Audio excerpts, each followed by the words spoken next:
আসসালামু আলাইকুম প্রিয় ভিউয়ার, আজকে একটি টপিক নিয়ে আপনাদের সামনে হাজির হলাম।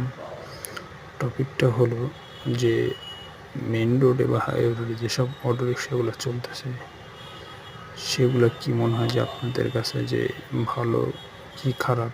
আমার কাছে খারাপ দিক, কারণ এগুলো ব্রেক কন্ট্রোলিংগুলো এবং তাদের যে মেনটেনেন্স, তারা যেভাবে চালায় সেই ক্ষেত্রগুলো অনেকই ভুল।